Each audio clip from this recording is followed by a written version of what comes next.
Happy Easter, He is risen. Having passed Holy Week, perhaps we can now look at the cross from a different angle. It's very common to focus on the cross as, the source of our salvation.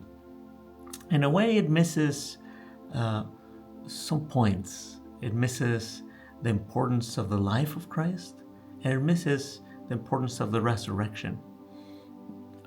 While it is the apex, the kind of where everything comes together, those two, we also need to hold them close.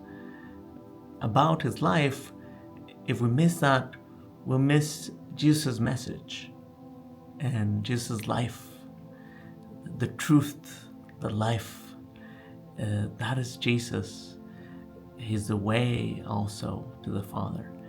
And he came to this world preaching and trying to convince. He didn't impose anything on us, to the point of allowing people not to accept him and reject his mercy, reject his message of love.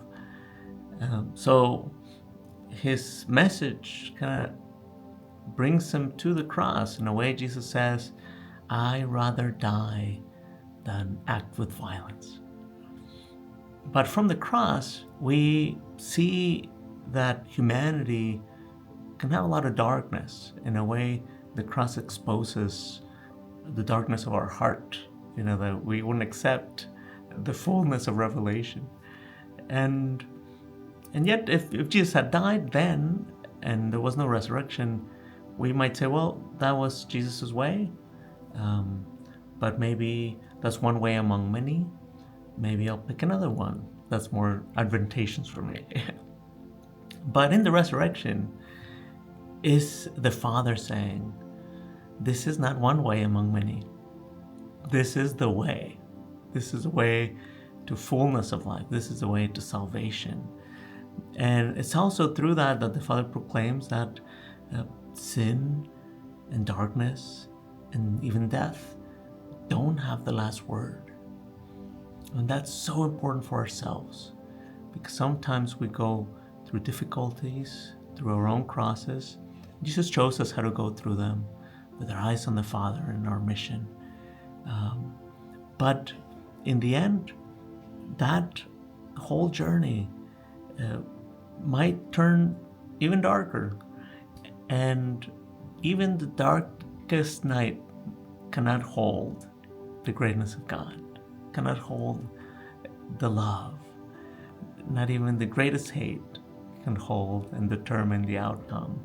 And this is the place of freedom. This is something that plays out outside of this reality, the resurrection, and also within our reality. So Jesus' death at that point probably felt impossible to overcome. The darkness seemed so oppressive. In that moment, maybe it felt all very dark. And yet, 3 days later, He's risen. And that has a tremendous impact on everyone.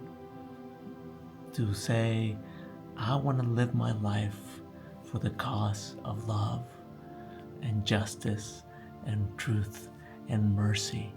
And what the Romans found was that the disciples of Jesus weren't so easy to control.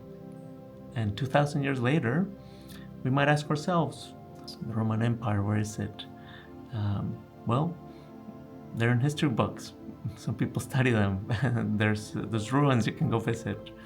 But with followers, they're nowhere to be found. And when we look at the followers of Jesus, 2,000 years later, I find them at every church.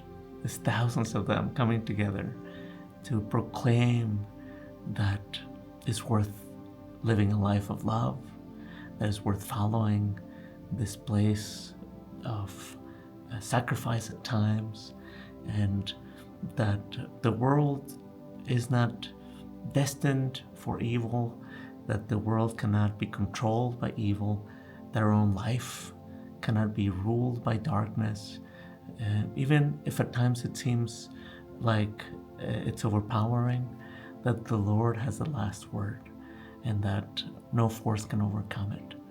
And this is what we come to celebrate in Easter. So happy Easter.